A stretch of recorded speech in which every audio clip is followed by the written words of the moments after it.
Hola, mi nombre es María Ledesma y les presento la primera parte de este pequeño manual de escritura. El objetivo de este manual son los siguientes: suministrar herramientas elementales para la redacción de documentos académicos acordes a las exigencias de la Universidad Simón Bolívar, institución a la que yo represento. Despejar dudas sobre la redacción, el estilo y la presentación de documentos a los estudiantes, específicamente los estudiantes del primer trimestre de la Universidad Simón Bolívar, y complementar, no sustituir, la formación académica de los estudiantes nuevo ingreso de la Universidad Simón Bolívar durante la coyuntura nacional actual. Recordemos que, bueno, estamos viviendo ahorita momentos difíciles y que ha sido muy complicado realizar las clases vías presenciales. Sin embargo, estas herramientas que les estamos suministrando por este medio no intentan de ninguna manera sustituir las clases presenciales que son tan necesarias incluso en momentos de crisis. Como les decía anteriormente, a quien me ha dirigido este pequeño manual de escritura, bueno, finalmente a estudiantes del primer trimestre de la Universidad Simón Bolívar, sobre todo cursantes de la materia Lengua 1, y en realidad, dada la naturaleza y el contenido de estos manuales, también pueden estar orientados a aquellos interesados en despejar dudas sobre la redacción y la escritura de documentos, de cualquier tipo de documentos. Creo que eso también es importante aclararlo. Revisemos los principales problemas de escritura. Estos problemas de escritura se detectaron a partir de las asignaciones de los estudiantes. La complejidad de estos problemas son variadas porque afectan desde la omisión de reglas ortográficas hasta la presentación final del documento. Por esa razón, dividí los problemas de escritura en 7 partes. Cada una de las 7 partes corresponden a un nivel particular de la lengua. De esta manera, los problemas ortográficos competen al nivel fonético-fonológico, que tienen que ver con la sonoridad de las palabras y sus representaciones simbólicas con la escritura. Los problemas morfológicos se relacionan con la elaboración de las palabras y sus significados. Los problemas gramaticales se vinculan con la distinción de los tipos de palabras y sus funciones dentro de la oración. Los problemas sintácticos con la organización de las palabras en sintagmas, y estas a su vez se organizan dentro de la oración. Los problemas semánticos se relacionan con el sentido de la oración, las ideas principales y secundarias. Los problemas textuales se relacionan con la organización de las unidades textuales en párrafos y su organización como introducción, desarrollo y fin. Y por último, los problemas de estilo, que tienen que ver con la presentación final de documentos según las intenciones, los fines, los contextos, etc. Para este primer video revisaremos solamente los problemas que van del 1 al 3 y lo haremos analizando extractos de oraciones y palabras que escribieron los estudiantes en sus asignaciones. Comencemos con los problemas ortográficos. Tenemos en el primer caso la palabra deseados como uso sustitutivo de la palabra deseados. Lo que estamos viendo en este momento es la sustitución por desconocimiento de la norma ortográfica de la letra S por la C. También tenemos un error que surge por el desconocimiento de la raíz de la palabra, que en este caso es deseo, que se escribe con S. Tenemos también el debilitamiento de la voz fuerte E por la vocal débil I. Este fenómeno, que tiene origen estrictamente sonoro, sucede porque el estudiante no está familiarizado con la escritura de esta palabra, por lo que su relación es oral. Es decir, la persona que está escribiendo de esta manera escribe aquello como le suena y no como debe ser según la escritura. Como segundo caso, observamos un problema común en la población estudiantil: las acentuaciones en las palabras graves. Las palabras graves son aquellas palabras que tienen acento en la penúltima sílaba. La mayoría de las palabras en idioma en español son graves. Sin embargo, no todas se acentúan. Las únicas palabras graves que se acentúan son aquellas que no terminan ni en S, ni en N, ni en vocal. Por esta razón, las palabras medios van sin acento. El tercer caso tiene que ver con la escritura de palabras extranjeras. Movimiento hippie. Este tercer caso no es necesariamente un error ortográfico, sino más bien la castellanización de la voz extranjera hippie, que procede de una voz inglesa. Sin embargo, la costumbre escrita por lo general admite la palabra hippie en su acepción original. El cuarto caso Demuestra la importancia de la acentuación para distinguir tipos de palabras o significados de palabras. La palabra periodo con acento en O, palabra grave, refiere a la menstruación de la mujer, mientras que la palabra período con acento en la I es una palabra esdrújula que corresponde al lapso de tiempo. Por contexto se entiende entonces que la palabra correcta es la voz esdrújula período. Tenemos como quinto caso otro problema con la acentuación de la palabra grave. Trastornó y la importancia de colocar los acentos donde corresponde para evitar confusión ni en el significado de la palabra ni en su función. Trastornó, con acento agudo en la O, es un verbo en tercera persona en tiempo pasado del verbo trastornar. Trastorno, como palabra grave, es un nombre sustantivo que significa enfermedad o cambio. Nuevamente, por contexto se entiende que la palabra correcta es trastorno. En el sexto caso tenemos dos palabras, máxima capacidad. La primera palabra es esdrújula escrita sin acento. Recordemos que todas las palabras esdrújulas se acentúan. Y en la palabra capacidad hay una sustitución de la C por la S, como desconocimiento del origen de la palabra, que en este caso proviene del latín capacitas. Al lado coloqué otra palabra que forma parte de su familia para demostrar que el uso correcto es capacidad con C y no con S.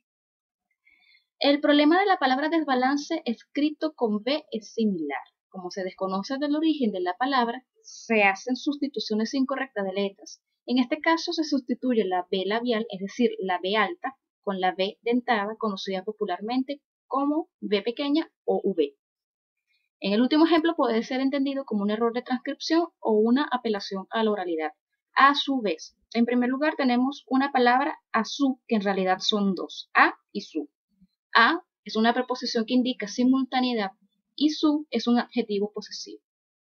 Finalmente tenemos la palabra vez escrito con S en lugar de Z. La palabra vez con significado de ocasión proviene del latín vix, que debido a la evolución de la lengua sustituyó la X por la Z.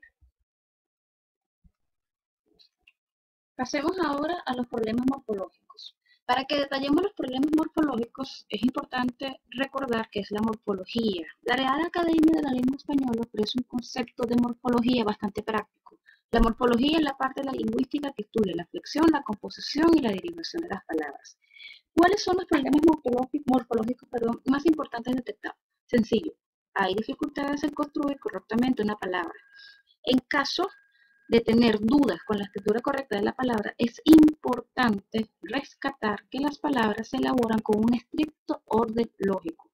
Todas las palabras, independientemente del idioma del que provengan, se construye y se asimila con un estricto orden lógico. ¿Y cuál es el orden lógico de la palabra? Tenemos que conocer cómo se estructura. En la diapositiva les coloco un mapa, si se puede llamar así, de la palabra. Tenemos una base que se compone de la raíz y del afijo. La raíz es la parte que encierra la idea central de la palabra, mientras que los afijos son fonemas, por lo general son sonidos y por lo general también son vocales, que modifican y determinan la idea general de la palabra. Los afijos tienen una función que es la de conectar la palabra con las sufijaciones. Las sufijaciones y las prefijaciones son partículas de las palabras que se incorporan a la base para derivarla. De esta manera, una palabra tiene mayor posibilidad de incorporarse al vocabulario de acuerdo al contexto de los hablantes. Revisemos algunas palabras a partir de la estructura morfológica. El primer ejemplo, anticonceptivos. Vemos que fue escrita de manera separada cuando en realidad es una sola palabra, anticonceptivos. Anti es la prefijación que significa contra, concept, la raíz de la palabra que proviene del latín conceptionis, ti, que corresponde al afijo, y finalmente tenemos la sufijación hipo, que significa sirve para.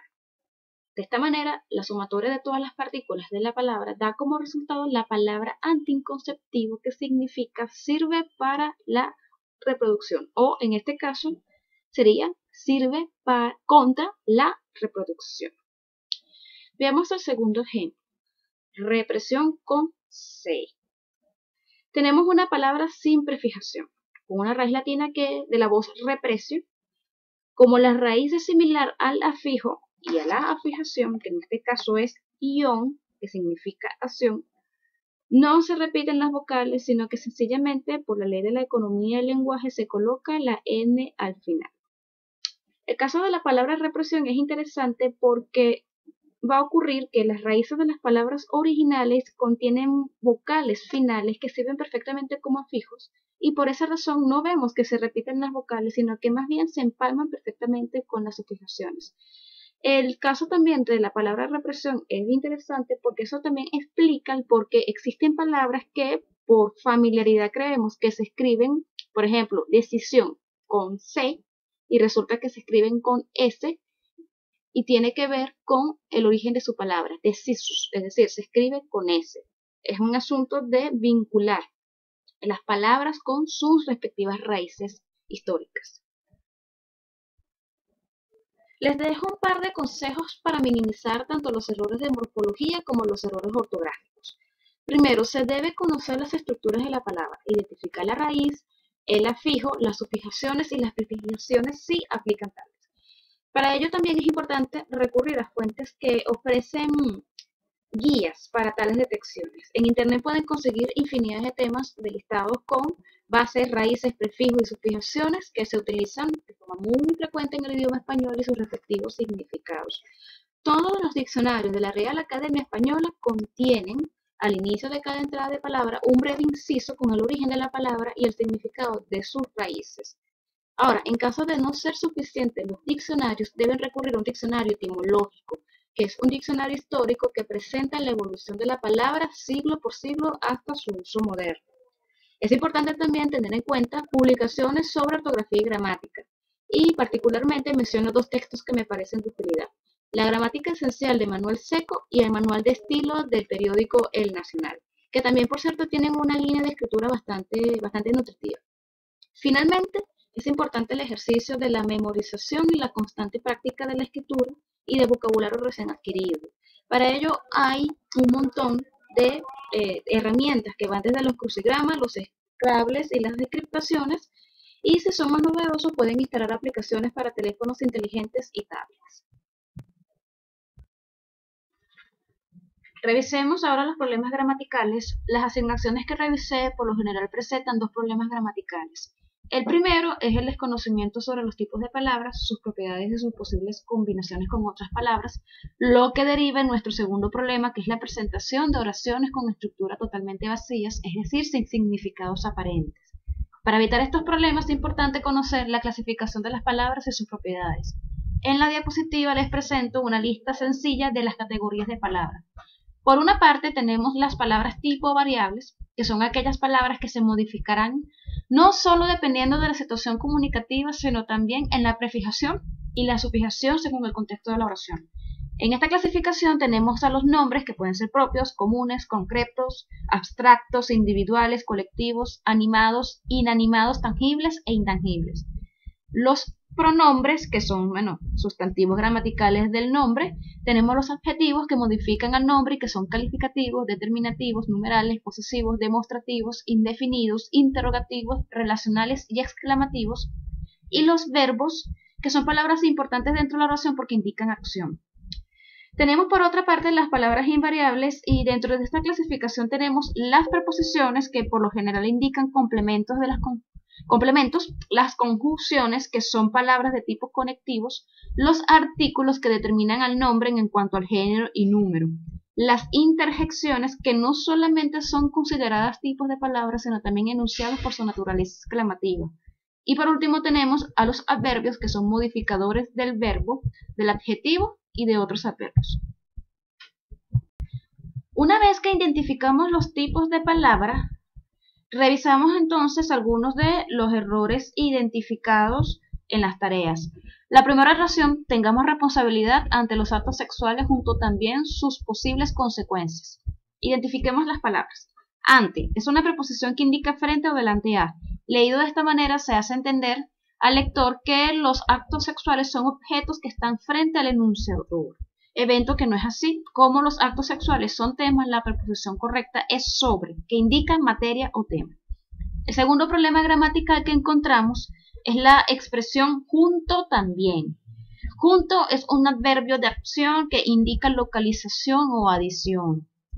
La voz junto con, variante de la voz exclusiva junto, indica en compañía.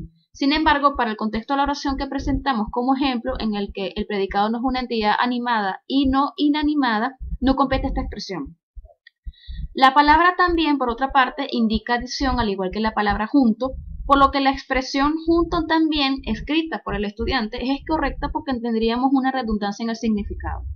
En este caso, la expresión junto también debe ser sustituida con la preposición con, que no solamente indica compañía tanto de objetos animados como inanimados, sino que también refieren a medio, instrumento.